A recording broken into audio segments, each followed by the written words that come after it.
नीति प्रवीण निगमागम शास्त्र बुद्धे राजाधिराज रघुनायक मंत्रिवर्य सिंदूर चर्चित कलेवर नेष्टिकेन्द्र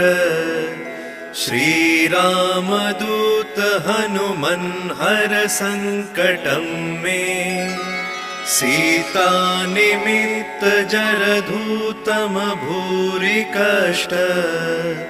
प्रोत्सारणे ककसहाय हतास्त्रपौध निर्दग्धयातु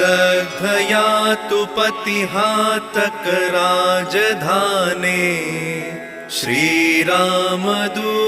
हनुमन् हर संकटं मे दुर्वार्य